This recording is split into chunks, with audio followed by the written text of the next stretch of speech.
since gone.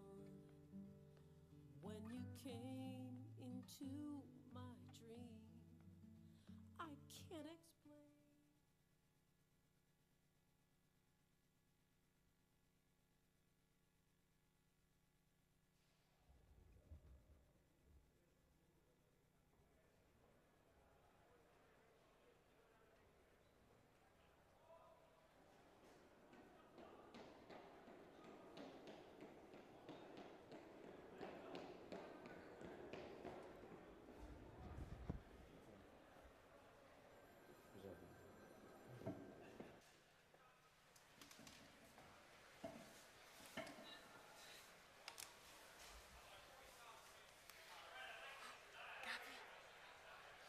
Sono vestiti questi due.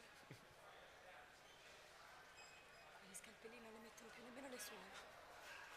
Ma perché non hai visto i giri di lui? Neanche mio nonno l'ha detto qui. Per 2000 euro. Roba da matti. Tesoro, ti è arrivata la conferma del ticket digitale? Certo, cara. Ieri sera, dopo aver prenotato con l'app di Trenitalia. Toh, guarda. Ecco il ticket anche degli Uffizi e del teatro questa sera. Non ci resta che trovare un ristorantino. Sempre con questo TripAdvisor. Ma è una volta che si possa andare all'avventura. E quale TripAdvisor? Ora si guarda i menu direttamente con Instagram.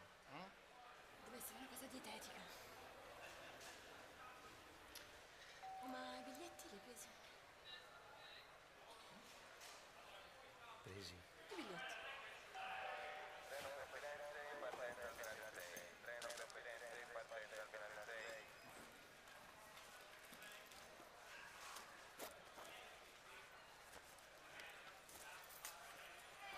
Ce l'ho.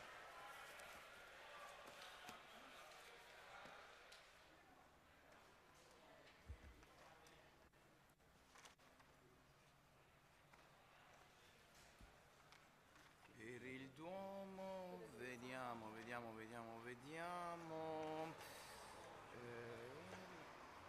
Di qua, Google Maps me lo dà come il percorso più veloce. Ma che comodità questo Google Maps.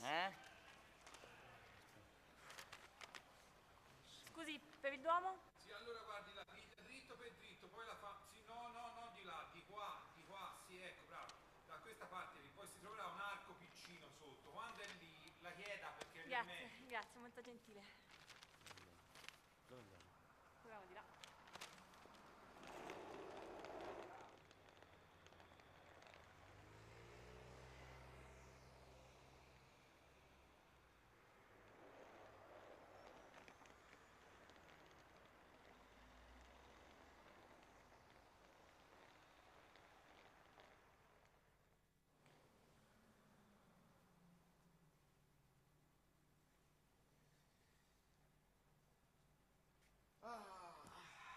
Che cena meravigliosa, Che pensare a tutti quelli che erano in fila davanti agli Uffizi.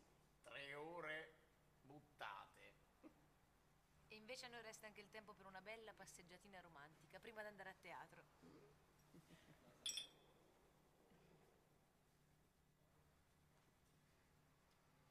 Scusi, ma il Duomo? Dov'è? Non saprei. Grazie. Ma nel 2012 roba da matti.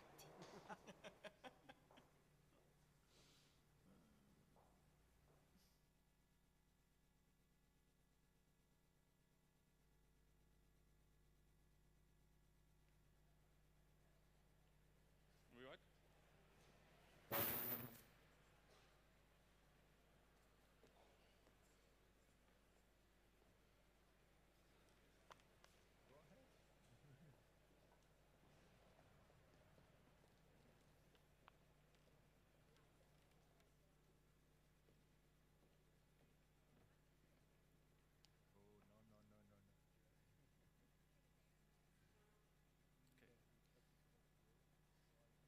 Good afternoon, and welcome to the mobile discussion panel, the last panel in this main room. We actually have quite a wide variety of different people and businesses here on the panel today to discuss the impact of mobile on travel, I'm sure a lot of you, if you're hotels in the audience, will be very interested in seeing how these different businesses can help with what you're doing in mobile or have a perspective on mobile for what you're doing. This has become a topic in BTO over the last few years, which has become very important, and that is that mobile obviously has exploded in travel, in particular, in the last few years. And there really are quite some simple reasons for that. First of all, mobile and travel naturally fit together. Obviously, if someone is actually traveling, they're not sitting at their desktop computer much, but they probably have a smartphone with them. So the idea that travel and access to mobile technology go hand in hand is a very, very natural fit. And that's great for people in the travel industry.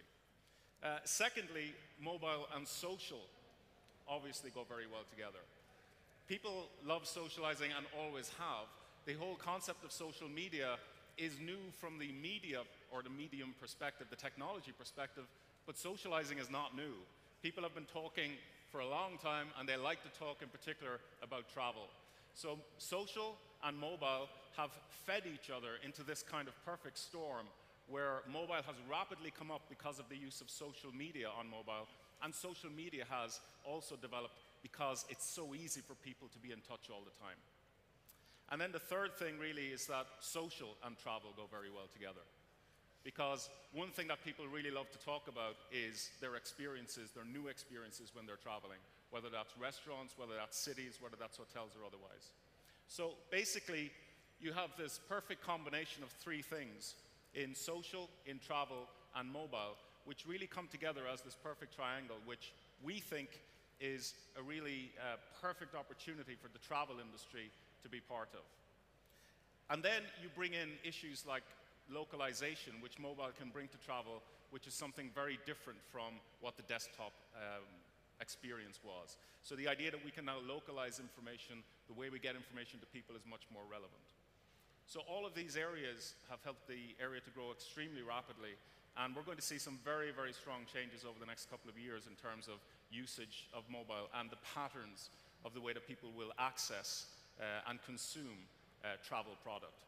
So from your perspective in the travel industry, it's critical to be part of that growth process as quickly as possible and not to let it pass you by, because it's moving much more quickly than the birth and growth of the web did, for example. So it's not like you have 3 or 4 years to do it. You really need to be involved in it right now. So to start the session, we're going to have a keynote presentation which will show you just some of those amazing statistics in travel over the last number of years on mobile in particular. So I'd like to introduce for the keynote presentation Gina, Baillie, GM of Eyefortravel, and she'll bring us through some very interesting statistics. Thank you. So, thank you, Des. Buonasera a tutti. Despite my name, I'm afraid I don't speak Italian, so this presentation will be in English. But well done for coming to the last session of BTO. I hope I'm not going to overload you with too much information. But I'd just like to thank Giancarlo for inviting me and for all the information we've had over the last 2 days. It's been a fantastic show, and I'm normally the person at Eyefortravel that's behind the scenes, so I can fully understand you know, how much work has gone into this show. So well done, Giancarlo, for that and his team. Today, as Des mentioned, I'm going to be presenting some of the findings of Eyefortravel's recent studies. We have done 2 different studies, one being travel brand study, looking at their budgets, attitudes, and experiences of mobile. The other being an extensive consumer study of over 8,400 consumers in Europe and the States. And we were really examining actually the whole online travel's path to purchase that they experience. So but I'm going to be focusing today on their attitudes towards mobile and their willingness to actually engage with travel brands via mobile devices. So as Des was saying, we really feel that the perfect storm has arrived. There's so many factors in place now which makes this year, and certainly 2013, to be the year of mobile. So how far have we come? as I mentioned in my introduction yesterday, there's over 1 billion, 1.3 billion, I think, mobile broadband subscribers globally. And in Italy, you're the 5th country in the world for the largest number of 3G users. Only the US, Japan, China, South Korea are higher. So, I mean, Italians love mobile. You have, I think, one of the highest number of mobile phones per capita in Europe. 4G is currently being rolled out across 20 Italian cities, which means that symbol that you see in the middle of the phone there, the buffering sign, should be a thing of the past so that you can connect much faster to mobile broadband whilst on the move. So in terms of travel brands, quite shockingly, our study found that 54% of travel intermediaries and 50% of travel suppliers, and by that I mean the B2C providers of travel such as hotels, airlines, etc., said they did not have a mobile version of their website. We feel this is a huge missed opportunity for reasons I'm going to detail a bit further. We found that savvy travel brands are making money from mobile, and it's not just the big brands, although this example I have here is of a global hotel chain, Intercontinental Hotel Group.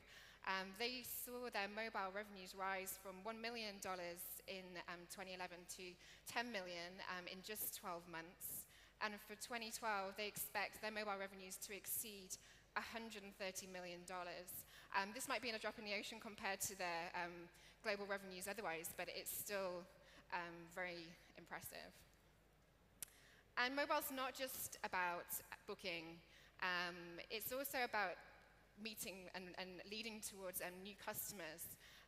Jetsetter is an example of a brand who, within the first 2 months of launching their iPad, they had 250,000 downloads and 7,000 new customers as a result of their iPad launch. So let's examine the smartphone landscape in the EU5, which of course includes Italy. I'd like to thank Comscore for this data. They have a huge amount of data in this area. As we can see, Android phone sales have increased by 166% in the last year.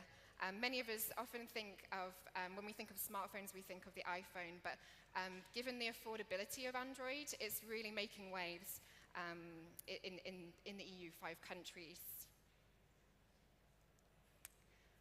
In terms of actual transactions, between February 2012 and July 2012, there was a huge increase or significant growth in transactions.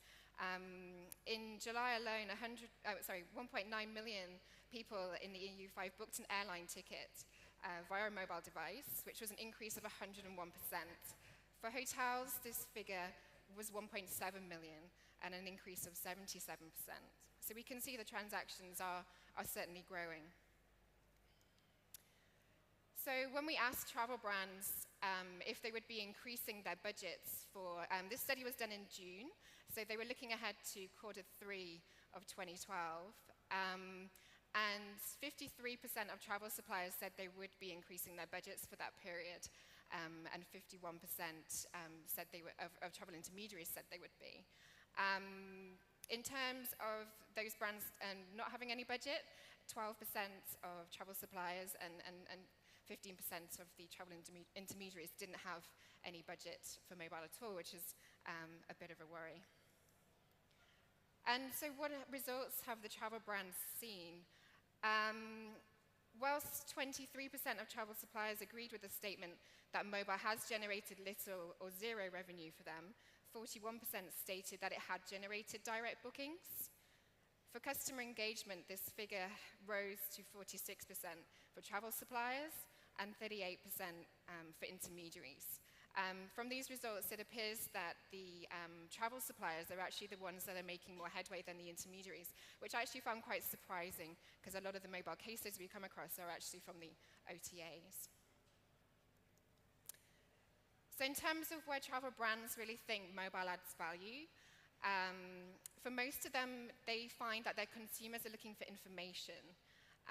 But this is closely followed actually by sales, and particularly for the supplier side, as you see from this chart. So what do customers think? So from our study, of the 8,400 consumers that we surveyed, sadly, Italy was not part of this study. So I do apologize for that. However, many of the countries that we looked at, I'm sure, are key inbound markets for Italian tourism. So it's obviously important to understand how they're researching and booking their travel and how they want to engage with brands via mobile.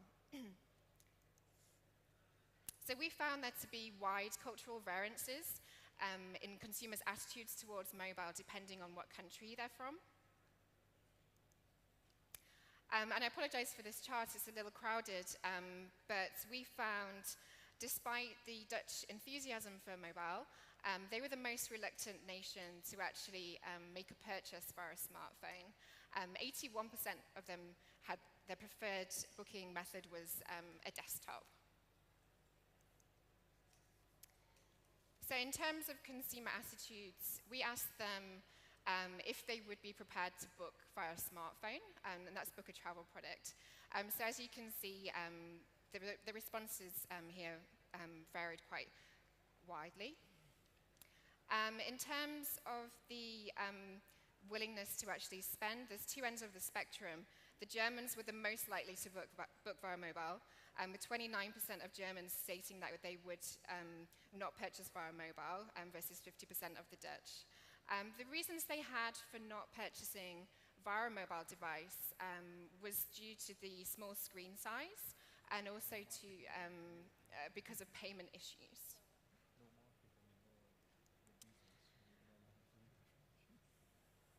So when it comes to actually looking at the value that a customer's willing to spend via a mobile device, we actually found that many of the countries exhibited similar results. 18% of Germans would spend any value on a holiday via a mobile device, compared to 18% of Dutch, 17% of Americans, 16% of British, and 13% of French. It would therefore appear that when a consumer is very mobile savvy and very much into the technology, they're actually prepared to spend thousands of euros via a mobile device. For the majority, though, those people in the middle who are willing to purchase via mobile, but they're not in the high-end category, the amount or the value we found that they were most comfortable with was purchases below 600 euros of value. So when it comes to mobile, many people talk about the trend for it being last-minute bookings. And indeed, Google reported that 41% of last-minute queries to airline websites were via mobile devices. For hotels, this figure was 33%. However, in our study, and this is taking Germany as an example, we found that cultural attitudes really played a part. We all know how organized the Germans like to be. And so 62% of Germans, this is particularly looking at the tablet, will book a month or more in advance of travel, with just 7% booking on the day. Whereas in France, 53% would book a month or more in advance, and 10% would book on the day. So when we're looking at mobile in a bit more detail, rather than just focusing on the booking stage, I think it's important for brands to recognize the 5 stages of travel. This chart's actually courtesy of Google. So the 5 stages are dreaming, researching, booking, experiencing, and sharing. And as Des mentioned, mobile plays a key part in all these stages of the life cycle. So how do consumers want to engage with travel brands via mobile? We found that 64% of Brits surveyed said they would like information on local activities and deals whilst at their destination. 45% want to check user reviews via a smartphone. This highlights, along with the next slide that I have, it highlights the opportunity that travel brands have to engage with customers during the travel experience, to actually reach out to them and provide them with the information they're looking for about the destination once they're there. We also found that, as Des mentioned, social media is fueling the usage of mobile during a customer's trip. So we can see here that there are a high percentage, especially of Americans, who always share their travel experiences via social media during their travel. And many of the other nations, including the European nations, frequently like to share their travel experiences on social media, and they'll be using their mobile device to do this. So travel is, by definition, mobile, and it's also social. This leads me on to my next slide, which is actually a case study from Gatwick Airport in London. Gatwick Airport is an example of a travel brand who really understood how social, local, and mobile integrate to actually enhance the customer experience. So at Gatwick Airport, I'm not sure if anyone's traveled through there, but they actually have physical signs around the airport directing people to engage with the social networks that they're a part of. The networks include Facebook, Twitter, Instagram, Foursquare, SoundCloud, and actually Quali, who've recently been purchased by Yelp. These signs really help to spur engagement, and obviously this is primarily through a mobile device. They have things like Facebook competitions. Through Quali, they have the user reviews of the restaurants within the airport, and also through Twitter. So the results of their initiatives has been that 50% of passenger inquiries from Gatwick Airport are now via their mobile site. Over the past year, they have increased their Facebook community to 15,000 fans. And in Foursquare, they've dramatically increased the number of check-ins. They've been the first brand worldwide to actually be a first airport, to be on Instagram as well, which surprises me. I'm not quite sure how many people actually take photos at the airport, but it seems to have worked very well for them. And of course, this case study can also be applied to large resorts, hotels, actually having physical signs within the resort to actually spur consumers to share their experiences whilst they're enjoying their trip is a great way to spread brand awareness. This is a case study that I must thank the Rabbit Agency for. This is for Baillie, who was actually an airline that was bought earlier this year by British Airways and is now actually being dissolved.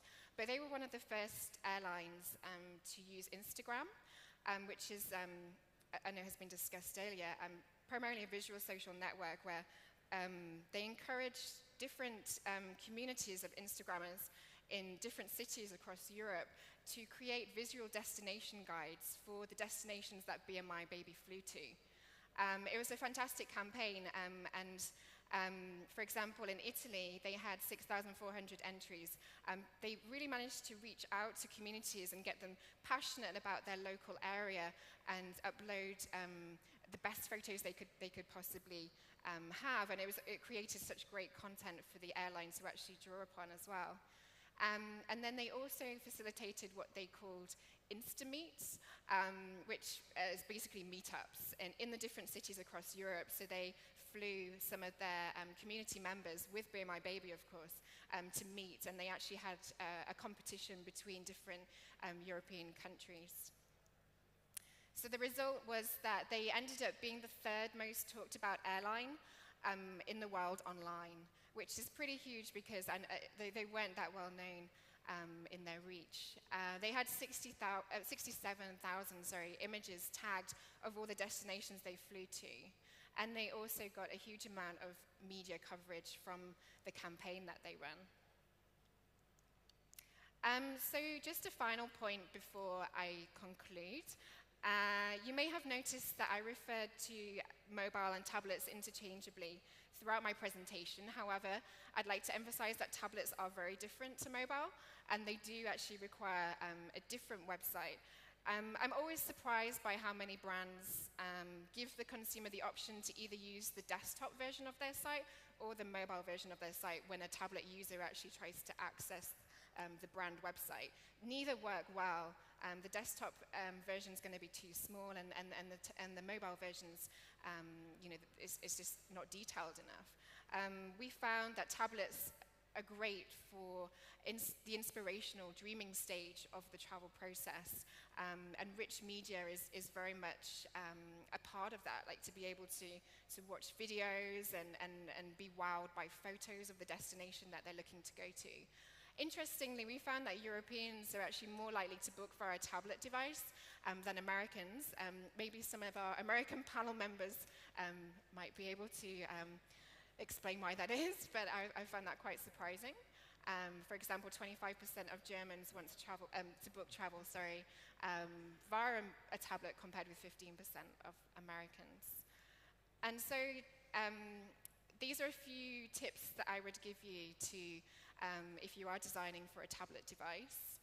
And I think you will be able to get copies of these slides, so I'm not going to read through them all now, but it does require a different approach, particularly remembering that when you're looking at a website through a tablet device, it can either be portrait or landscape, so your design of the first few parts of the site do need to take that into consideration. So to conclude, mobile's not just about a booking channel. You need to think about the entire consumer life cycle and how you might, as a brand, engage with the consumer throughout those different stages. Travel brand budgets are increasing, and if you don't have a mobile website, you're not going to be part of that research phase that the customer's going through. For example, a customer might be on the move and looking at different options whilst on their mobile device, but they might come home and book via a desktop. So if they weren't able to find your brand at the research stage when they're using a mobile device, then they're not going to be booking your brand, your product via the desktop. Savvy travel brands are reaping the rewards of experimenting with mobile early, so it can make money. And your customer wants to engage with your brand via every stage of the life cycle, so don't lose out to your competitors. And then lastly, tablets and mobile devices do require different approaches, so do treat them differently. Grazie. I'd also like to emphasize that I do have a free tablet and smartphone studies. If you'd like to email me, I can send you. Thank you.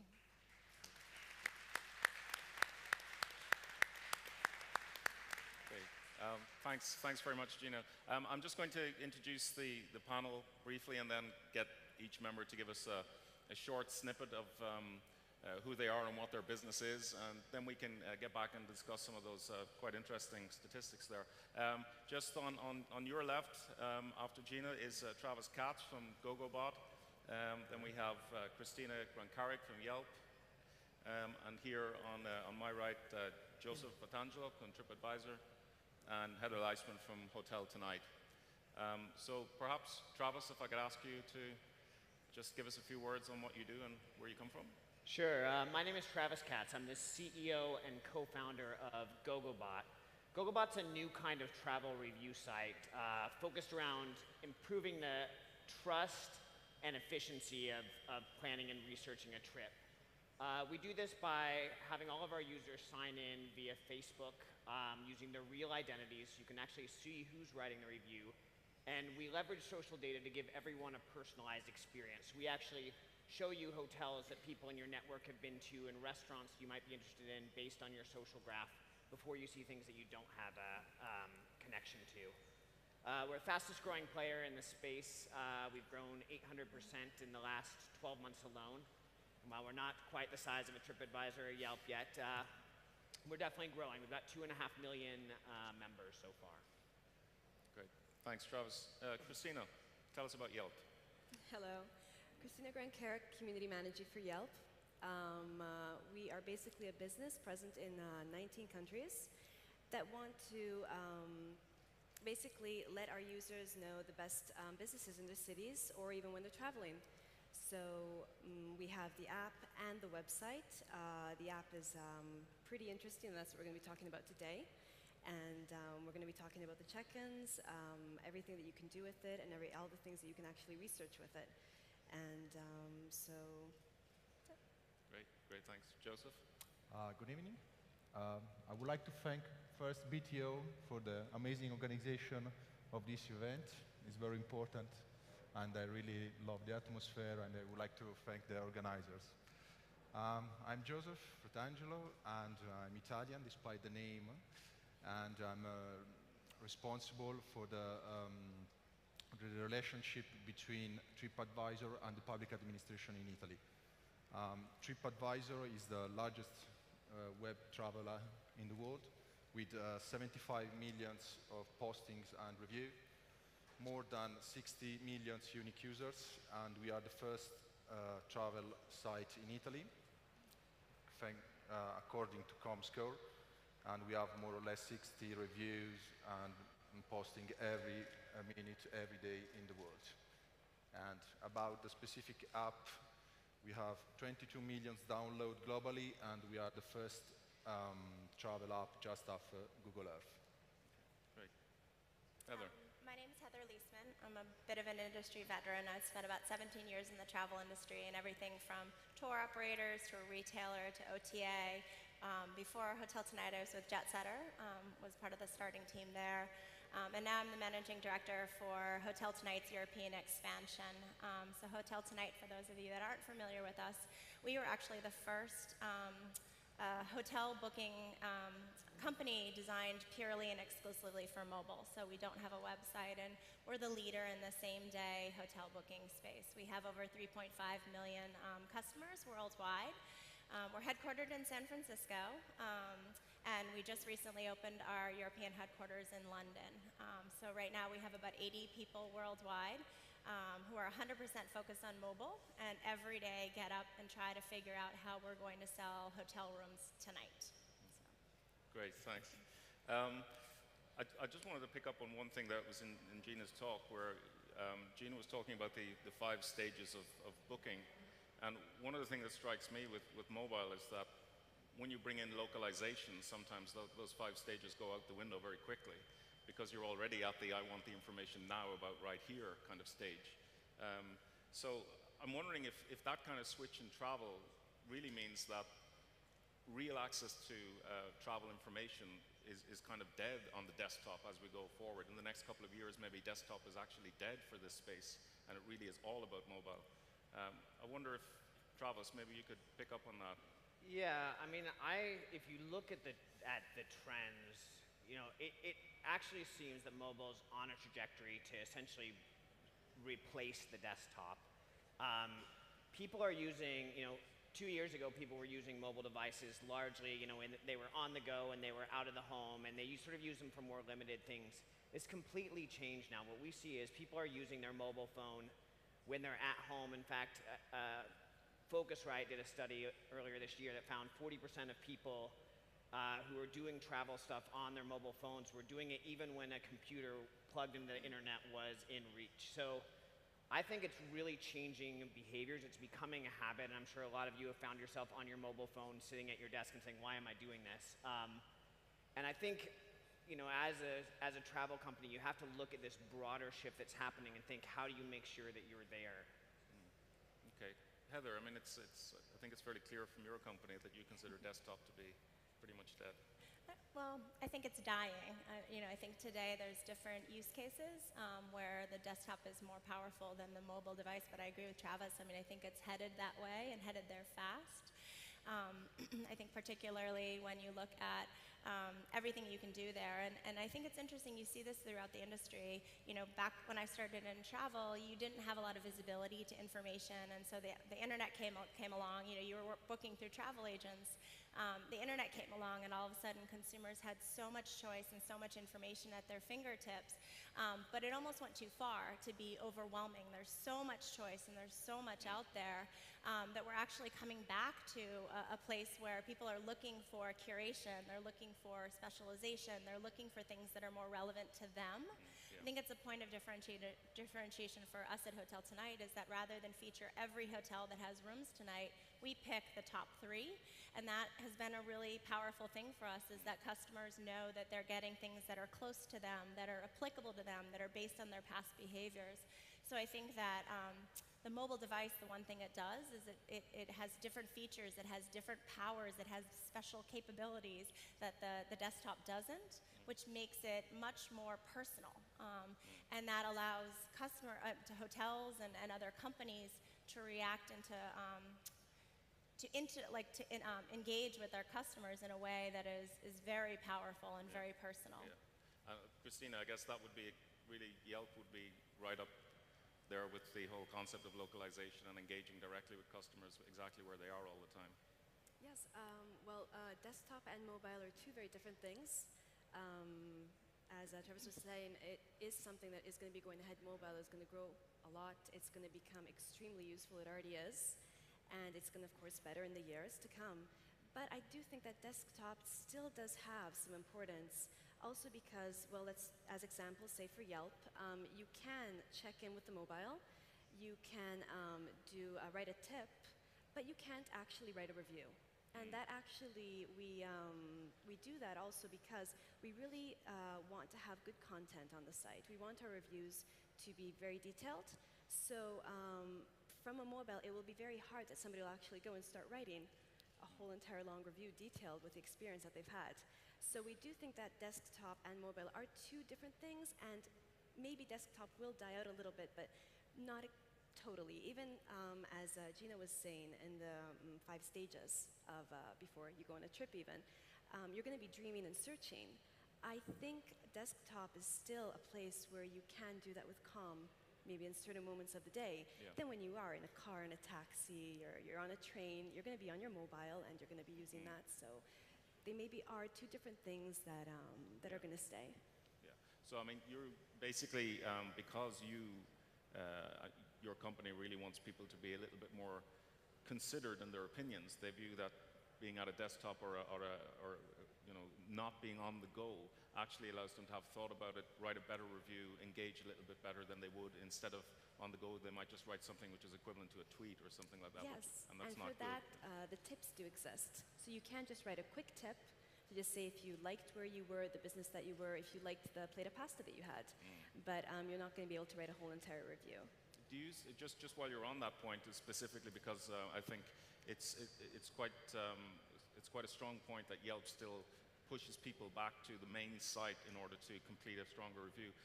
Do you think that the kind of the middle ground there of the iPad or tablet kind of approach might kind of solve that problem? And if people were in there, you wouldn't be so worried about the difference between mobile phone versus desktop. Yes, definitely.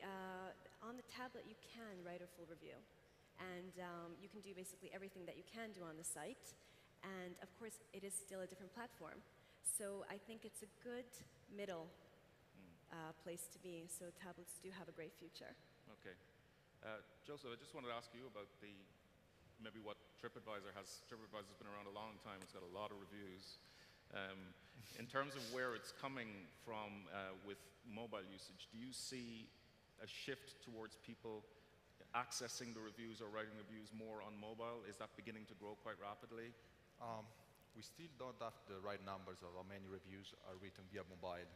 They are so little compared to the 75 million over a year on the TripAdvisor website. What is interesting to see, especially for a country like Italy, where the food is so important, what 1/3 of TripAdvisor users are viewing restaurants, while to the desktop is less than 10%. So the usage is on the mobile is different. We have a specific sorry for the games of the words, but we have a specific app on the app called Near Me Now, where you can see all the review about restaurants, hotel, and attraction listed on TripAdvisor. Okay. One of the points that I guess was raised when in the title of the panel was regards reservations, bookings, etc. And I know Gina mentioned it's not just about that, which of course it isn't. The customer engagement is very strong, etc. But having said that, you know, that's a very big business area, and people obviously not only want to book, but people on the other side of the fence want to get people to book, basically. Just a quick question on that, Gina, just in terms of the statistics that you had there. When you looked at customer engagement, did you look across all of travel? Were you focusing on hotels, or was there a specific segment that said, or was it all of travel? Yeah, the research looked across all the travel verticals actually, when it comes to engagement. And there wasn't any one sector where we found that there wasn't the opportunity to engage customers via mobile. Even when you're taking a flight, there's still the opportunity to reach out to that customer. And I think what was quite interesting is the opportunity to reach out and actually upsell to the customer without being too intrusive. But there could be the opportunity to say, hey, did you know this restaurant has a special offer whilst you're waiting for your flight? Why not try it out? Or when you're actually, in the flight seat, why not upgrade to, I know some flights offer, in-flight entertainment as an extra add-on to that flight.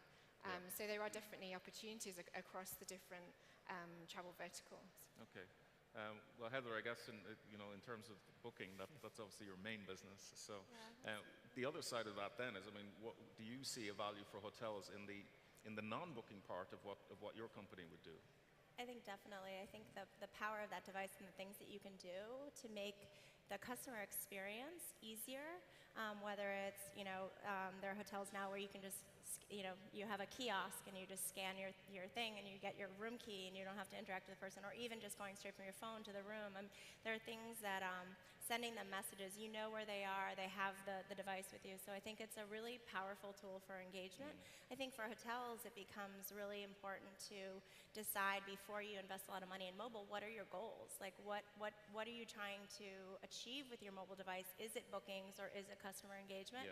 Because it's very hard to do both. I think a mobile device, if you look at some of the most successful mobile companies out there, I'm going to focus a lot on U.S. companies now, I'm sorry, but Uber, TaskRabbit, or Instagram, or things like that, you can describe what they do in 5 words or less. It's a very focused idea and concept, and so I think it's critically important. You can spend a lot of money, you can waste a lot of money on mobile. It's hard. It's a hard area, and I don't think that it's fully understood now, but if you start out sort of defining what your goals are they transactions, or are they engagement, or are they something else, it'll help sort of clear the way a little bit. For us, obviously, it's bookings, but for a brand, for hotels, it may be something that's just more about loyalty, about retention, about engagement, about creating more content even. So. And just at the point that Christina was making, do you see an issue with the quality of information you might get back on a hotel because the reviews are too short, or that kind of thing? What we've done is actually everything that's on our site is mobile optimized. So we have our own photographers, because we find that most hotels, when they send us their beautiful, beautiful high-res images, they're optimized for landscape, which is the website, rather than portrait. And if you see some I've definitely seen some applications and some hotels, not to pick on them, but some hotels' mobile apps where, the bedroom all of a sudden is like a sliver of the bed because it's, it's not optimized. So photography is incredibly important. I mean, getting that right is, it's a very visual device, and we found that having our own photography has really helped differentiate us. The content is another area where we have our own editorial team, because people aren't looking to read flowery marketing copy.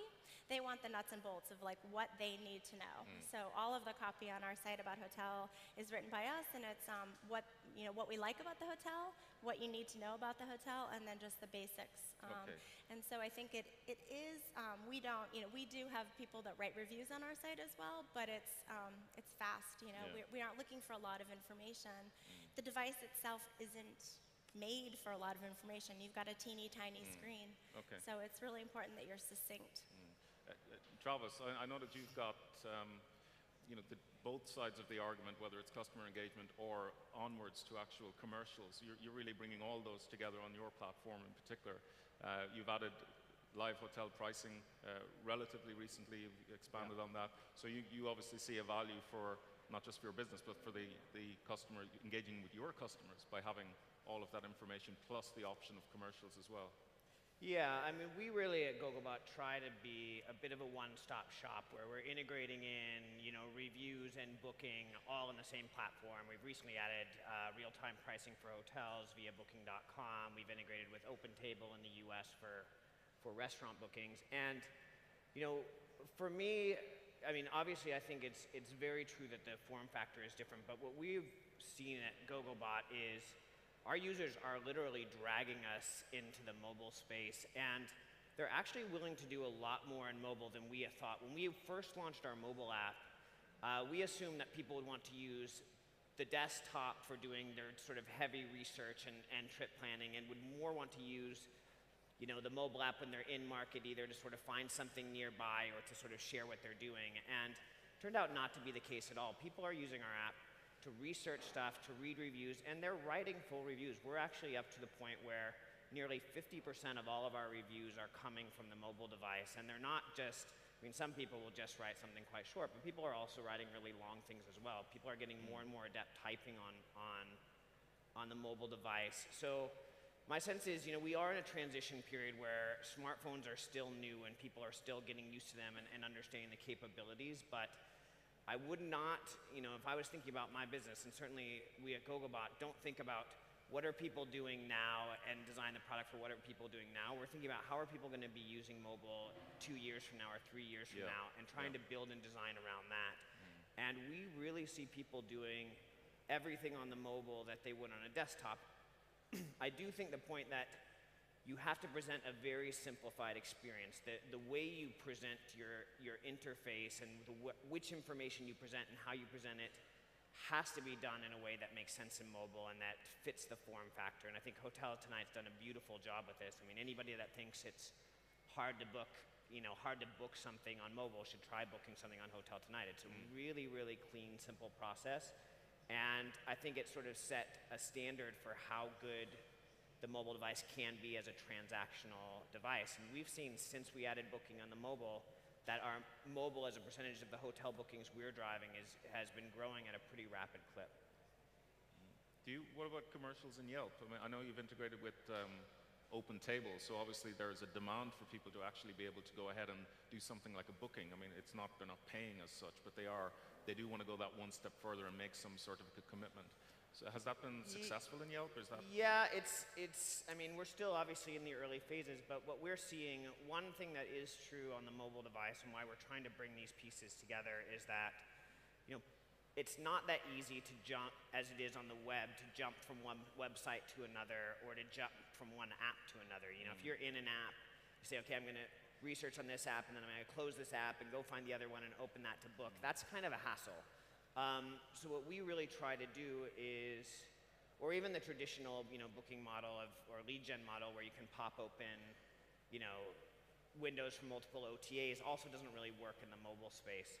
So we've really tried to optimize that experience and try to make it, for the user, that you have fewer steps to take, and we try to just make it seamless. And we weren't sure anybody, frankly, when we put booking on our mobile, that anyone was going to book, but they did. And I think it was because they were there, they read the reviews, the price looked right, and there was just one button to push and they could go right ahead. So it's really been quite powerful. Okay. Christina, in terms of the direct booking in Yelp, I know that you've got more and more hotels there compared to restaurants, but still restaurants would be your strongest kind of area. And the OpenTable booking there. Has that been successful? Has that been something that was driven by customers, or something that you saw an opportunity in Yelp to push in? Well, OpenTable is working very well. It's a collaboration that's been going on in the USA and in the UK for now. And it's definitely very simple to use. I actually used it in London a month ago myself. And also, you cannot make reservations directly for hotels, but you can actually call the phone number directly. So it's just very simple, just to press the phone number of the hotel and call it to make reservations. Yeah. And then also, very important feature are the maps. So if you are in a city and you're looking for a certain hotel, you get the map directly for the directions to get to it by foot, by car. Okay. I think we were talking earlier, Joseph, about in TripAdvisor that the mobile is really focused on the reviews and the information, but booking is not a part for you at the moment on mobile. No, we are not an Alta, so we don't provide bookings on TripAdvisor or on the app. What we provide is just for the hotels is a profile called business listings, where they can insert for a payment some interesting news, for example, the website, or a direct line to the booking, or direct line to email. If they want to insert a special offer, the hotel should pay an extra fee. And we are discussing internally maybe to provide even show the prices between different Alta to insert inside the app, of course, because it's more and more downloadable from the users. Because I guess one thing, for all of the platforms here, which are they're outside looking in at the individual hotel industry, but if we turn that around, just it'd be interesting to get your opinions on, in terms of what hotels are doing or seeing in this space.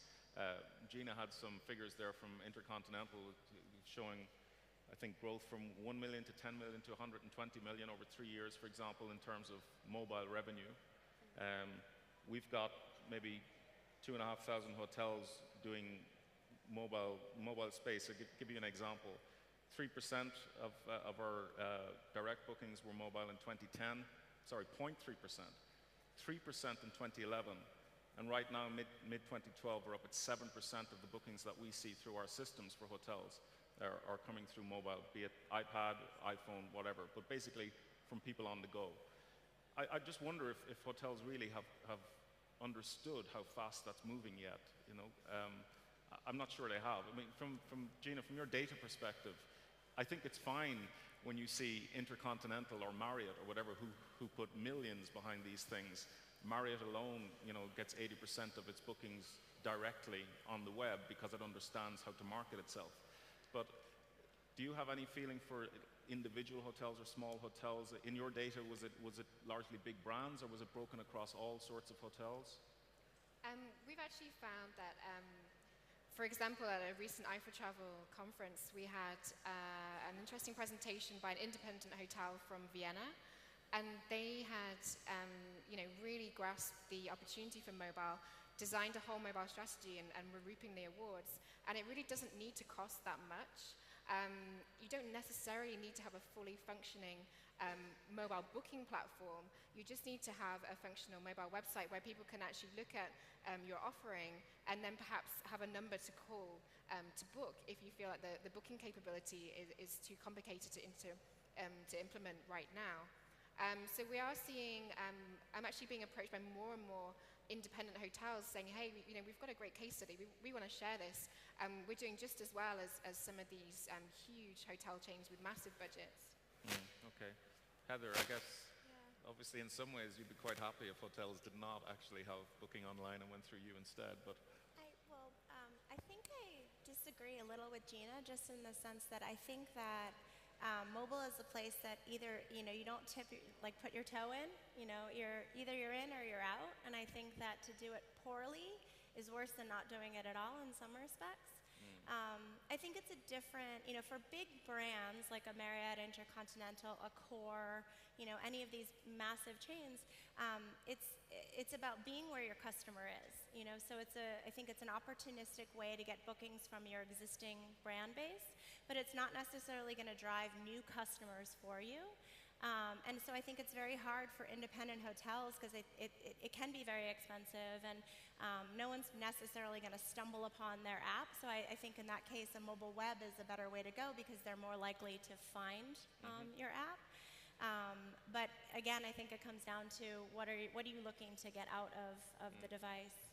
So you wouldn't necessarily see it as a kind of a threat in your business model. You'd see it as complementary or completely complementary. I mean, in a lot of cases, the hotels that are pursuing a mobile strategy are the ones that are the best fit for us because we're a way for them to introduce new customers, people that are on the device and people that are booking on the go that may not be familiar with their hotel will book their stay through Hoteltonight.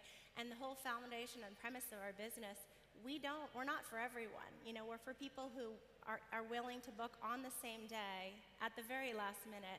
There's no way to see what hotels are on there. There's no way to predict. So it's such a niche of a niche what we do that someone, say in a core hotel, we may bring them a customer that books on our app at a hotel that, at a Sofitel and then decides they really like that hotel, and the next time they book, they're not going to take the chance that maybe it'll be on the Hoteltonight app. They're going to book in advance. So it's about discovery, and I think they're very, very complementary. But because people came through the mobile device to begin with, if they have the mobile, that's why I think it's a better complement to people who already have a mobile strategy in place. Okay, so if a hotel effectively has its own brand online, then someone was obviously going to look for that directly, whereas your platform is really not about the specific hotel, it's about the particular deal on the particular day, and so they're complementary in that way. Yeah, I mean, we're not about cannibalizing, like that customer is going to go through another source if they're booking in direct. We're really about, we found that over 50% of people that book on our app don't need a hotel room. They have other places to stay, whether they're planning to stay with a friend or take the last train home or take a taxi, and it just becomes more convenient or more economical for them to book on the app. So it's not about cannibalization or displacement. It's more about incremental business. Okay. Travis, I just want to get back to on your platform again, because you're covering quite a broad range. You really want to keep, as you say, the one-stop shop there. I guess it would be of interest ultimately for you, or is it, that the customer books direct or not? Does it matter to you? I mean, we're pretty agnostic. Our business model, we're a lead generation driven company in the same way that TripAdvisor is, and so today we get paid if somebody clicks from our site off to an OTA, but I don't think we have any strong allegiance to OTAs. If there was an easy way to get direct booking relationships with hotels, we're happy to have that. And my sense is for hotels, if you have a loyal customer who comes back all the time, they're probably going to seek out your site directly. For a lot of people, they don't really know where they want to stay, and they want to go to one place where they can sort of look at a broad range of hotels and compare them and see what people have to say. And I think that's where sites like Gogobot and TripAdvisor and on the restaurant side, Yelp comes in. I would say though, for hotels, unless you're a big hotel chain, I would not build a mobile app. I would stay away from building mobile apps. It's very, very expensive to build. It is expensive to maintain. They're complicated, and realistically, you probably won't have people using them. Today, there's a whole new kind of web design. It's called responsive design, where you can basically build a website that realigns itself and reshapes itself for whatever device you did. So we launched a responsive version of Gogobot a few months ago. So you can take the screen from a full-size browser and shrink it all the way to the size of an iPhone, and all the pieces rearrange themselves. Certain chunks of information that aren't critical for mobile disappear. It's actually very cost-effective to build. You'll have a single site to maintain that works on a tablet, that works on a PC, that works on an iPhone. And this is the way all web design is going. I would definitely, as a hotel brand, think about how do you leverage these new technologies to very quickly get a site up that can serve all your consumers from a single URL. Yeah. I guess one thing, I was actually going to come to the apps versus, web apps or because it is still a contentious issue.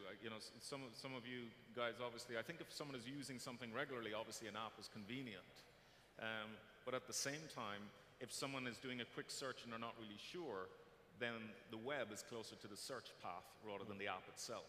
So maybe I will start again with TripAdvisor, because I think it's interesting that TripAdvisor really was something that was very strong in search results, but having an app means that it's something people want to carry around with them. Have you seen a shift between web access on mobile and actual access of the app? Yeah, thank you for the question. We see a big shift, because 1/3 of users is from app and 2/3 is like mobile web. So I agree completely with him.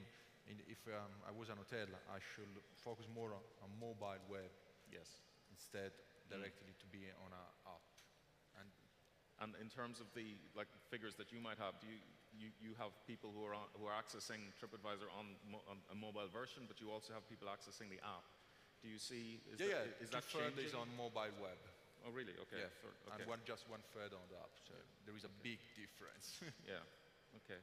And you've already said that the type of access is different, in that people who are on mobile are mostly looking at the restaurants, whereas the research on the web is more about the hotels. Yeah, because as I said before, 1/3 on the mobile looking at restaurants, while less than 10% on desktop.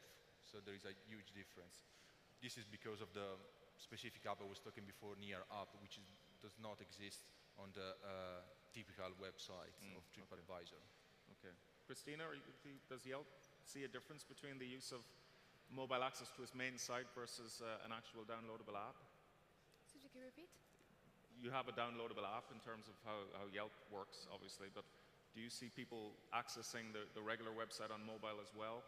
In other words, that they're using both? Or is it mostly just the app? Well, I mean, definitely both.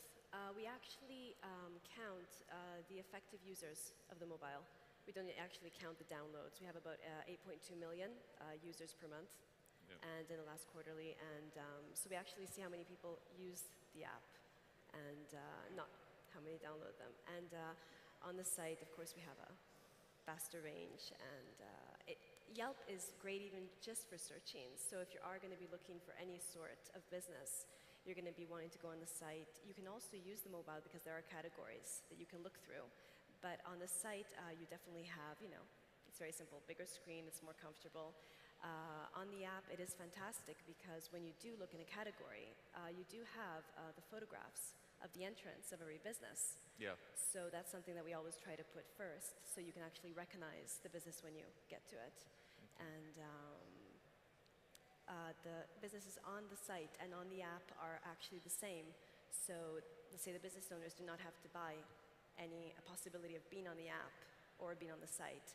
We have many free tools for all type of businesses, and that they do not have to buy in any way. Okay.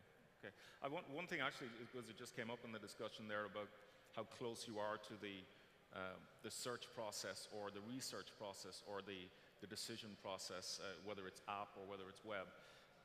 It strikes me that one of the reasons why a lot of the downloadable apps became popular is because searching on mobile, at least a couple of years ago, was just that little bit awkward.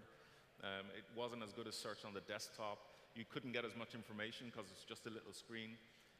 But on the other hand, search has improved dramatically on mobile, and that's one area that's beginning to change a lot, because voice search, for example, means that people don't have to be worried about Yelp or Hoteltonight or otherwise.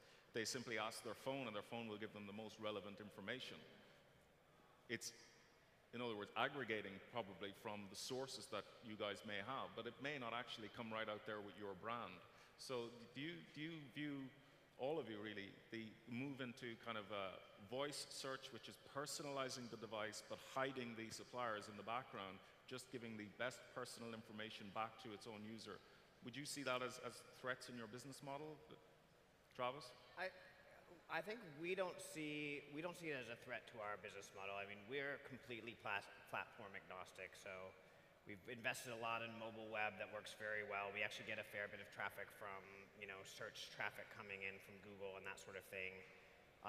And people who know our brand and who love our brand are using our mobile app because you can have a much deeper relationship, you can have much richer capabilities than you can on the web. But if you're just doing research, I think mobile's fine. I think while search is getting generally much better on the web, I think the other big trend that's happening is that overall search, at least through Google, is getting much worse for consumers as Google is trying to sort of take more and more of all the real estate for itself. And there's just an interesting article in T-News actually about sort of is SEO dead for travel, and it was showing new Google searches for hotels where they basically the entire first page of results was 3 giant ads, and then Google's own sort of flight finder, hotel finder, and everything else was gone. All the hotels were gone, all the intermediaries were gone, and I think there's a question of what's going to be the place of search if search stops showing you everything on the web and only shows you Google products. But I think overall from our platform perspective, we're somewhat agnostic to whether you're using a search or an app. Yeah, okay. It was one thing actually I just wanted to come back to, because search kind of forms part of it, which is that one of the nice things about if you're on a desktop and you're doing searching is that it can be quite a rich experience. You can see photographs and video very quickly. And it's really the whole thing again on mobile about photos and video. It's a different experience, it's a different device. We know that photographs really work. They work very well. We know that video should work, but one of the biggest problems is that when you're mobile, and it's perhaps a little bit different in the US, but you really don't always have the bandwidth to interact with high quality photography and high quality video. So while we talk about the ideal of being able to present a hotel or a business in this way, maybe it's not quite there yet in terms of the infrastructure required to deliver on that. Gina, did you look at any research in terms of how infrastructure or broadband penetration affects businesses that way? Yeah, certainly in Europe, data roaming charges are a problem, and they're quite a hindrance to people actually wanting to use their mobile device whilst traveling. We have found, however, there's been some legislations recently by the EU to actually try and reduce data roaming charges. And also, in the States, it's not been so much of an issue, but every day there seems to be a new company that comes onto the market with a different solution. Just yesterday, we were approached to run a story from a company who promises to reduce data charges by about £1,000 down to like a £15 card that you can buy to actually be able to use data freely whilst you're abroad. So I do think the technology is really changing, and the price of data roaming is going to come down to facilitate, the use of mobile. Okay, and like for example on Yelp, you talked about having photographs, Christina, of the locations and all of that. If people are, is that a big overhead, do you think, for people if they're on the go? That there's a lot of information, so it slows down things. And while again we might be talking about ideals, the practicalities currently of mobile, it's just not there yet in terms of being able to deliver all the information we'd like. Well, it's extremely practical because you really just have the possibility to see the photograph, see the stars beside the business, and then you have the possibility of clicking in and reading the reviews. It makes things very quick. As you're saying, visual is extremely important. You're going to want to have, of course, nice photographs. Businesses can claim their pages for free and actually then put in their own photographs. So it's not said that they just have to be the photograph of a normal user just, taking a snapshot with their iPhone in front of the business. So it can be either or. And businesses then do have the possibility of changing it. So it's a great possibility for businesses in one way to get publicity with check-ins. When you do a check-in, you can then put them on Facebook and Twitter. So you do cover social networks. They have a great possibility of being seen because of the photographs. So it's a great tool. Okay. Heather, what's your view on video and mobile? Video is something we've stayed away from because I think, to your point, you have to sort of think of the devices as just different views of different content, right? And I think what we've sort of put our belief into is that people that are using the mobile device aren't interested in necessarily the research or shopping part of it. They're not there to shop. They're not there to research. they're either at the beginning and they're there for inspiration and ideas and to dream a little because they're waiting in line at, to check out or waiting at a queue somewhere, and they have 60 seconds to spare, or they're trying to get something done and they're trying to book. It's one thing I think that's hugely important and has been really impactful for us here is that on Hoteltonight you can book a room in 8 seconds. So when you're roaming, when you're abroad and you don't want to be incurring huge data sources, that matters. If you look at the big guys and the incumbents in the space and their mobile apps, it takes about 100 seconds to make a booking. And that makes a big difference. And so I think things like having photography that loads very quickly, video isn't as useful, because it does take a lot of time to download, and it's something that you're probably going to do when you're making the decision or doing the research phase. So I think it's just, again, sort of focusing. Yeah, okay. Travis, do you face issues with because your site's quite a rich site, so do you face issues with the delivery of that experience when you move to mobile? Not as much as you would think. I mean, we are a very, very visual product. We have some of the best travel photography on the internet, and people love Gogobot in part because of the great visuals. When you have a slow connection, that can be a problem, but it's interesting. I think, 2 years ago, I had a very different perspective on this, but the reality is that prices are coming down, like Gina said, for roaming. Bandwidth is getting faster, and the number of Wi-Fi access points is just growing astronomically. And we do have people say, oh, I was out and about in Tokyo and I had my data off and I wasn't able to do everything I wanted to do. But consumers are finding ways around it. People increasingly feel like they need to have access to that phone everywhere they go. And they want to have their Google Maps or whatever they want to have. And so people are finding ways around it. And I think that, again, looking 2 years into the future, I think it's going to be less and less of a problem as things go. I mean, I was watching YouTube videos in the lobby, and the Wi-Fi connection here isn't particularly fast, but it actually was working just fine. On the cost side as well, coming from the US, international roaming used to be just exorbitant. But right before I came over here, I called up my provider and I got an international package of data and voice. It's going to cost me like $30 for almost unlimited data and international voice for the week that I'm here. That's not that expensive, in the big scheme of things. And for me, and I think for a lot of consumers, the value they get, it's worth paying money to have access. Okay. I guess it reminds me of the old days in the web where there was, the low-resolution version or choose the text-only version of this website. I suppose that lasted a long time in web, but it's moved much more quickly in mobile. As you're all saying, basically it's kind of a hit that people are willing to take now, but it's going to disappear very quickly. In terms of other barriers that people might have, whether it's a hotel putting up a web app or otherwise, I mean, some of the barriers, some of the really practical barriers still remain. Roaming is still too expensive. It's being tackled, but it's there. But another one is payment models. That the idea of credit cards, etc., on a desktop is very straightforward. But if you're walking down the street with one hand on the phone, one hand on the credit card, you're missing that third hand to type in a credit card number. So, does anyone have opinions on where payment systems need to go? I mean, you're very transactional oriented. What sort of what do you see, Heather, in terms of transactions on it? We allow customers when they set up their profile to put their credit card in there, and then we store that, obviously in a very secure and scrambled way, but so that they can just go through and make a booking in the future very, very quickly, which has been really helpful. And I think you see there's some new technologies now where you can even take a picture of your credit card and that will process the transaction.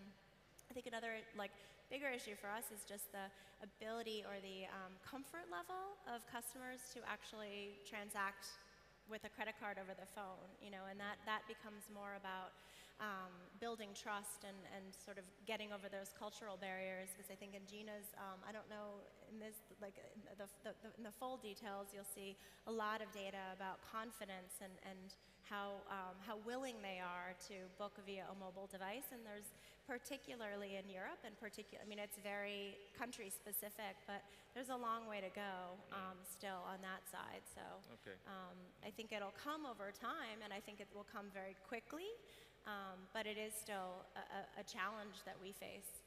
Okay, I did find that, again, that key point from Gina's talk is that, you know, we're actually talking about mobile at a reasonably advanced level, and yet, as Gina said, 50% of suppliers still have no presence in mobile at all, and which is quite amazing, really. And adaptive design, web apps are a quick way to get there and get close to the search process. But I wonder then as well, I mean, you know, Hoteltonight, if you're an app and you're asking people to store credit cards, that's probably a little bit more trustworthy than a website which is asking you over mobile to put that in. So I do think there's still probably transactional barriers which will just influence the industry. It may not directly influence some of your companies, but definitely it influences the industry. Well, you can offer, Joseph, you have something? yeah. As TripAdvisor, we offer just for restaurants an option of booking. So you just reserve the place, but you don't leave money, of course.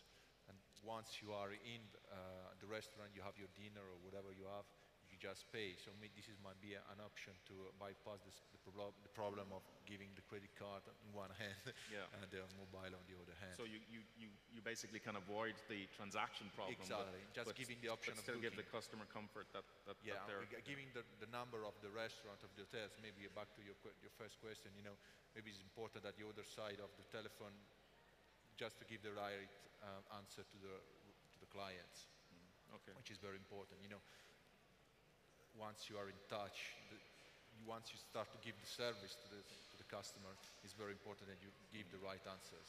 Okay. Because you can't write a review on TripAdvisor once you start the relationship between the hotel, even if you don't go there. Okay. So you want to I'm just saying to the hotels. Keep the relationship. Keep in mind. I wondered actually, just before we wrap up, again, we have a lot of information and data on desktop use of the various platforms, but I'm wondering if mobile is reaching only certain segments, if there are differences between, for example, what you might see on the desktop versus mobile. Again, it's people who perhaps are younger, more affluent, more in tune with the technology, and it might actually take some time for people to be completely comfortable with it. I certainly noticed that a lot of people I know have smartphones but actually don't use most of the smartness in there. They might use Facebook and they might send text messages, but that's really about it. So are we actually talking a little bit ahead of the game? Are we only talking to a certain small segment, or is this really as broad as most people make out? Gina, I'm going to come back to you on your statistics again. If you look at the segment that mobile is reaching, do you really think that it's reaching everyone in an even way, or is it biased in some way? It's not reaching everyone right now, but as we saw from some of the ComScore statistics, the affordability of a smartphone is so much better than it used to be. So with that, more and more consumers can actually afford to have the phone with all the different features, and the drive is to be able to use the features on the phone and to actually engage by that way. That said, my sister's had an iPhone for 3 years, and she didn't realize that when she came to London, she didn't need to bring her paper map with her. I was like, you've got an iPhone, it's got a map on it. Why have you brought this huge paper map with you? So it does depend on the education of the consumer, but everything would suggest that it's just growing and growing in terms of their want and need to actually use mobile devices and all of the features and functions that they have. Travis, you've really, you know, when we were talking, you said that you've largely redirected your company much more towards mobile, but you're obviously not worried that that's going to result in more of a segment for you than a total sweep. So what do you see in terms of your segmentation? Yeah, I mean, we see, first of all, our audience generally tends to be sort of a younger, wealthier, sort of well-educated audience. That's sort of who our user base is, which naturally sort of fits with the smartphone thing. And I think we see pretty similar demographics in terms of our most engaged users, but you do see on the iPhone, I was just checking the stats in the room before we came in, that the people who are coming in, especially from iPhones, tend to be people who are much more tech savvy and much wealthier than sort of the average user, and certainly the average person that just comes in via a Google search, which tends to represent the broad, swath of society. But I do think that's going to change. I mean, there are some interesting stats out there about the difference between iPhone and Android usage, where, you know, Android has something like 70% of the market, but only represents like 20% of all web traffic from mobile. Yes. Android users are using it much more as a phone, where iPhone users are really doing a lot more surfing. But I think that's just, it's all a matter of time. It's just the consumer learning what they can do with the device. Well, I think that's exactly it. It's a matter of time, that it may be a segment now, but it's not going to be a segment for much longer. It's going to be the de facto standard, I guess, across all of them. I'm just conscious that we're almost out of time. One thing I did want to ask is that if you look back, you know, 10 years ago, if we were looking forward to this day, I don't think really we would have predicted that mobile had so much of a penetration into the travel space. We certainly knew mobile was coming, but the rate at which it's come along has been phenomenal. I wonder if I could just quickly ask any of you guys, if we want to go 5-10 years forward, what's the key element that's probably going to stand out for you guys in terms of where you see it going? Gina, do you have? Yes, certainly. Over the coming years, I think we're going to see the mobile device being used for everything. It's going to be a place where you store your identification for when you're traveling. It's going to be your boarding card. It's going to be used, you know, for check-in, for your social networks, for your email, for every single possible element of, you know, all the different paperwork that you carry around with you at the moment. So I think it's just going to become ever more important, and it's going to be, carried by every consumer. So. Okay, Travis, were there? Yeah, I mean, I'm a terrible predictor of the future, but I do think that it is going to be your default device. I mean, there's no reason. The idea of a credit card that you need a rectangular piece of plastic with a chip embedded in it when you have a phone with a chip embedded in it, there's no reason to carry around a rectangular piece of plastic. You are going to have one device that's going to keep your identity, that you're going to use as your wallet, and you're going to be able to access all the world's information, you know, probably by voice instead of typing, and potentially, you know, by other means as well. So I think it's a really exciting future, and I think the key is just to pay attention and listen to your customers and what do they want you to do, and our consumers demanded us to go more heavily into mobile, and we are following them there as quickly as we can keep up, and I think that's sort of the best strategy. Customer driven, basically, you follow that. Yeah. Would you agree with that, Christina? You'd agree with customer driven is obviously where Yelp is going to be? Okay. Okay, I think we're just going to have to wrap that up. So my thanks to the panel. So thank you very much for mobile discussion. Thank you. Thank you, Des. Grazie.